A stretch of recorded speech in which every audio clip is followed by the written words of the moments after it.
Hello everyone! Welcome here in Bangkok, Thailand. And if you are from the Philippines, smooth na nga bang pumasok dito? At kung doon kayo sa may Don Muang Airport, kamusta naman ang DIY transfer going to the city?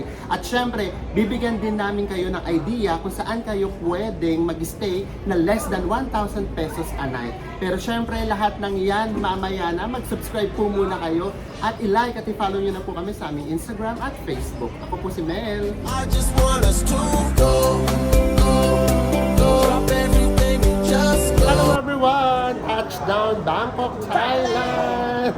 Lakas naman ng energy. So anyway, so nandito na naman tayo guys. Parang this year, ito yung first namin. Hindi kumpleto yata yung taon namin na hindi kami magba-Bangkok, Thailand or anywhere here in Thailand. Kasi yung Thai food pa lang, parang hindi naman kumpleto ang taon kapag hindi kami nakakapag-Thai food. So in this episode nga, ipapakita nga namin sa inyo na sobrang smooth na yung papasok dito sa Thailand. No requirements at all. As in no na. As in walang-wala na talaga. Unlike yung mga unang punta natin, may insurance pa, ganyan. So ito, as in wala na. Tapos ngayon, ang binabaan natin ay Don Muang Airport because we flew with AirAsia. Yeah, so kapag AirAsia dito kayo sa Don Muang Airport, and then kapag ka Cebu Pacific, and then PAL, Philippine Airlines, doon naman kayo sa may Suvarnabhumi Airport. So from here, magdi-DIY transfer lang tayo. Sasakay tayo ng bus, and then BTS. So kukuha muna kami ng SIM card. Pero bago yun, hindi pa kami nakakalabas sa immigration, guys. So tignan natin. Oo. So tignan natin kung dito may hanapin pa. Pero last time wala naman na. So let's see. Kita-kits tayo pag nakalagpas na kami ng immigration. So dito na tayo. Lumagpas na tayo ng immigration. No questions at all. Ang hahanapin lang sa inyo yung passport inyo at saka yung boarding pass. So ngayon lalabas na tayo kasi kukunin na namin yung SIM card. Nakuha niya na yung aming SIM card. So dito lang siya through. Ito yan, paglabas lang ng immigration. So kapag ka sa may clock nyo siya binili, nasa may 317 pesos lang siya. Pero pag dito nyo siya binili guys, nasa 500 pesos siya equivalent. So, kaya malaki talaga yung matitipid ninyo kapag ka sa may clock kayo, nag-book. Ngayon naman, magdi-DIY transfer na tayo. Sasakyan natin bus ay A1. A1 going to Mochiti Station. And then from Mochiti Station, yun yung Sukhumvit line. Pupunta naman tayo sa may Silom line. Kasi sa may Silom ulit, yung ating accommodation. So, nahilig kami dun sa may Riverside, guys. So, guys, lalabas lang kayo dito sa may Gate 6 or Exit 6. Ayan, dito na yung mga shuttle bus. So, abang lang tayo. Ayan, oh. A1, makikita nyo kaagad doon, may A1. Actually, ang pagkakaalala ko, A1 at A2, pwede. So, abang lang tayo, guys. Magbabayad tayo ng 30 baht each. So, nga pala, hindi kami dito nagpapalit. Kasi nga, meron kami natirang Thai baht nung nakaraan pa namin punta dito sa may Bangkok. Sabi ko sa inyo, lagi talaga kami nandito eh. So, yun yung gagamitin namin. So, ayun nga, katulad yung sinasabi namin sa inyo, huwag kayo rito magpapalit guys ha, sa may airport, taga talaga. Actually, kahit saang bansa naman na hindi lang naman sa Thailand. Siyempre, pag nasa airport kayo, mas malaki yung palitan. I mean, mas mahal yung palitan, mas malaki yung mawawala sa inyo. Kaya, kung wala talaga kayong choice, magpapalit lang kayo ng pamasahe lang. Or ayun nga, mag-book na kayo kaagad ng transfer ninyo, tapos ng SIM card ninyo, para wala na kayong problema. At then pagdating nyo sa may city, doon kayo magpapalit.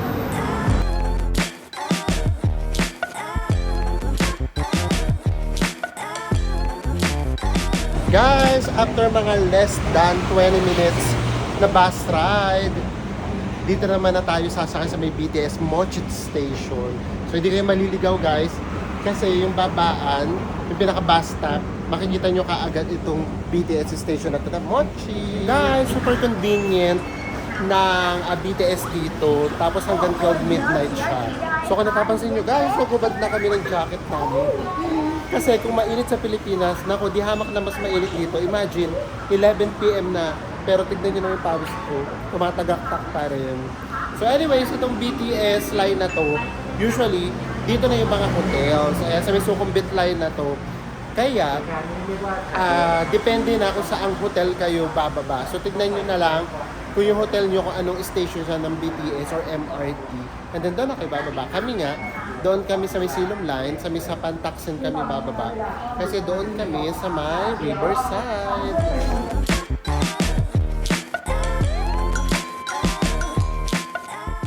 So guys, nandito na tayo sa aming accommodation for 3 nights. So, pasensya na ha, isang gabi na yung nakalipas. Kasi kagabi, grabe, ano na talaga, humihiwalay na yung kaluluwa namin sa katawan namin. Kaya ngayon lang namin itutuloy. Ito yung aming accommodation, which is 2,900 lang for 3 days. So, very simple lang siya. And then, yan, napaka-homey niya. So, para lang siyang bahay na 4th floor, tapos ginawang hotel. Hello. Pwede yung reception area.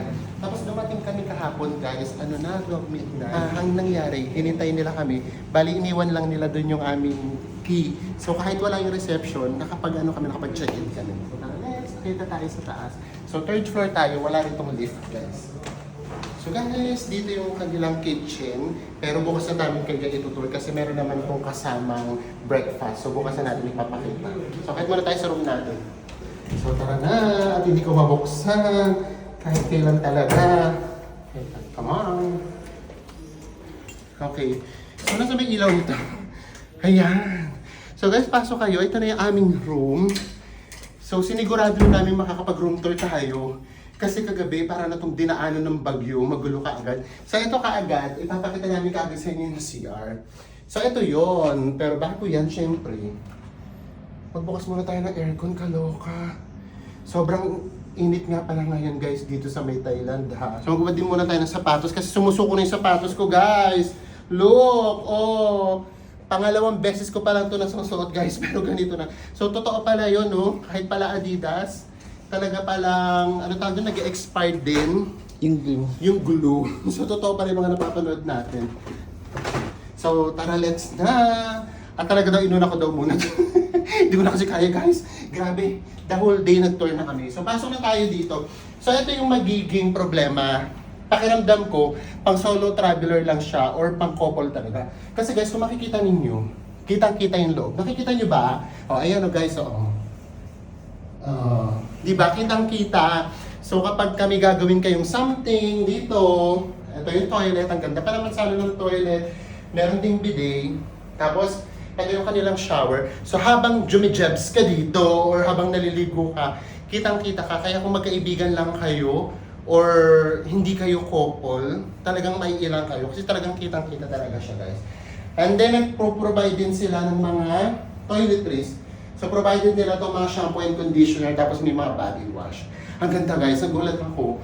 So maganda, mabango. And then labas na tayo dito. Meron dito mini fridge na ilalagay na namin yung mga pinabili namin. Ayan, bili na kami ng malaking Yakult, guys. Favorite namin yan. And then, ito naman yung chocolate. May Coke kami dito. Lahat yan, ilalagay namin siya dito sa aming mini fridge. Pasensya na kayo dito sa sapatos ko. Ayan, lagay na natin siya. So, yung maganda rito sa Thailand, halos lahat ng mga accommodation, merong fridge kahit mura lang siya. So imagine, di ba guys, sa 1,000 pesos, actually wala pang 1,000 pesos, pero nakita nyo naman, meron na kaagad siyang fridge, di ba? Wala ka nitong makikita sa Pilipinas, that's the reality. And then, nasa itong mirror, may provided silang hair dryer, tapos may complimentary water din siya, refillable siya. And then ito na kaagad yung kama guys. Tignan nyo naman, taas ng kama. Talagang kailangan nyo siya talagang talunin. Talunin talaga yun, ang OA. So maganda siya. Very comfortable. So nakatulog na kami rito kagabi. Gaya nga ng sabi namin sa inyo. Talagang talagang napagpahingahan na namin kasi nga pagod na pagod kami kagabi. Dumating kami rito 12 midnight na. And then may pa-paintings pa dyan. And then ito guys, meron pa ditong terrace. Pero, gabi na nga, so hindi nyo na makikita. Paano ba? Ito pa. So, ito yung kanilang terrace. Sige, mauna ka, bes. Ayan. Sa Enzo yan. So, masarap lang sana rin dito tumambay. Ito, meron ditong high chairs. And then, tambay ka lang dito. Actually, pwede dito mag-coffee or baka mamaya yung mga pinamili namin, dito namin kakainin. Maganda rin naman siya. So guys, ano ba naman? 1,000 pesos lang to. Pero ganito na itsura. Gaya nga ng sabi ko sa inyo, hindi kayo nito makakakita sa may Pilipinas. Tapos yung location nga pala namin guys, nandito lang kami sa may, ano yun, sa Pantacsin Station, which is, yun na yung pier papunta ng Icon Siam. And then sa mga temples na si Enzo, alam niyo naman yan, turista yan. So kailangan natin siya i-tour bukas sa mga temples. So ganun siya kalapit. And then dito na talaga kami, ako nag-i-stay. Hindi na masyado dun sa may Sukhumvit area kasi medyo mas mahal ng kaunti dun yung mga hotels. Magaganda rin naman yung hotels dito, tapos mas mura pa. So kaya dito na ako nag-i-stay. So pasok tayo sa loob guys. Grabe, 7:30 PM pero ang init, ano tawag doon? Alinsangan. So pasok na ulit tayo. So bukas ulit ipapakita naman namin sa inyo yung breakfast para makita nyo guys talaga na sulit talaga siya. Yung palang may ganung breakfast, kahit light breakfast lang siya, malaking bagay siya kasi nga makakatipid ka. Tapos syempre tour ka ng tour dito sa Bangkok. Lalo na yung kasama ko sa Enzo, as in super tour talaga kami. Unlike kapag ako lang guys, may times nga na pumunta ako rito na hindi ako nag-vlog. As in kumain lang ako ng kumain ng Thai food. So bukas ko sa inyo ipapakita yung breakfast at saka yung kitchen. Tama ba? Kitchen ba tawag doon? Oh, kitchen / dining. So doon yun, ngayon kasi may mga foreigners, nahiya kami. So simulan na lang muna natin yung recap natin para bukas hindi na tayo magre-recap. So wala nang requirements going here sa Bangkok, Thailand or saan man sa Thailand. So ayun, kaya maswerte na yung mga ngayon pupunta kasi hindi nyo kailangan ng insurance, swab test, whatsoever. As in, back to normal. And then, yung transportation ninyo going to airport going to your hotel, simple lang din. So, kapag AirAsia kayo, doon kayo bababa sa may Don Muang. So, meron doong bus papunta na ng BTS line. And then, kung naman sa may Suvarnabhumi Airport kayo, kasi Cebu Pacific at saka Philippine Airlines, yung sinakyan ninyo, doon naman kayo sa may Suvarnabhumi Airport, meron na doon mismo airport link going to BTS station. So, ganun siya kasimple. And then, ang palitan nga pala ngayon, guys, as of today is August 14, 2023, ang palitan ng peso. Nakapagpapalit na kami kanina.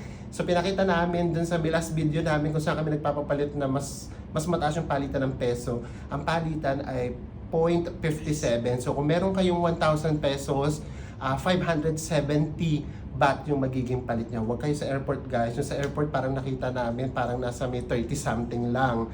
Tapos doon naman sa may mall nakita namin 42. Ang laking bagay.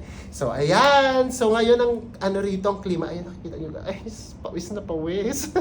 Ganyan. So kung gaano kainit sa Pilipinas, hindi naman times 2. Mga 30% na mas mainit dito sa may Thailand. So, ayan po. So, kung gusto nyo mag-travel ngayon sa Thailand, hindi ko sasabihin this is the right time to travel kasi nga mainit. So, kung gusto nyo mga bare months. Pero ngayon, kung magta-travel kayo dito, mas mura pa kasi hindi peak season. And, syempre, mas makakapasyal kayo kasi nga, hindi tag-ulan. Pero ang init lang talaga guys. Grabe. So, ayan. And then, bukas kita-kita tayo para ipakita namin sa inyo yung kasama yung breakfast.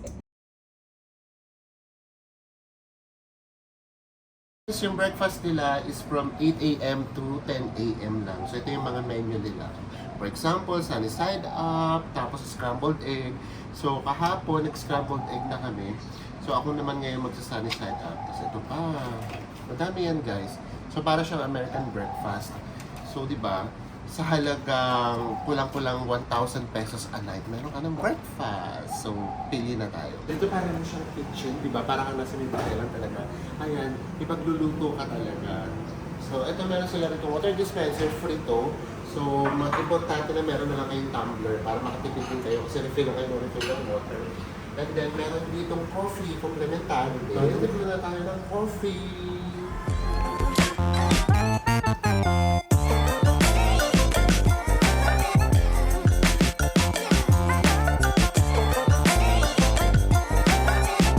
Pinaka-food namin for today. So malaking bagay ito kasi syempre dito magsisimula yung araw natin and then magtutour-tour na naman tayo around Bangkok. So nga pala ha, gaya nga nasabi namin sa inyo kagabi, itong video na to, itong first video namin, itong first episode namin, 3 days in the making ito. So, pang third day na namin dito sa Bangkok bago namin siya mabuo. So, ang dami na namin napuntahan. So, marami kayong dapat abangan. Una na doon, saan ba kayo makakabili ng mga murang groceries if ever. Tapos, yung mga nightlife sa Khao Road. And then, dapat ba kayong bumili ng gold dito sa may Bangkok, Thailand. So, all that and more. Kaya stay tuned lang kayo. And, ito nga palang name ng aming accommodation ay House Saturn 21. So, 2,900 lang yung binayaran namin. Good for 3 nights na siya. And maganda yung room, komportable. Pati yung location maganda. And with free breakfast pa. Magkita-kita po ulit tayo sa magsusunod pa natin Bangkok Travel Vlogs. Bye everyone!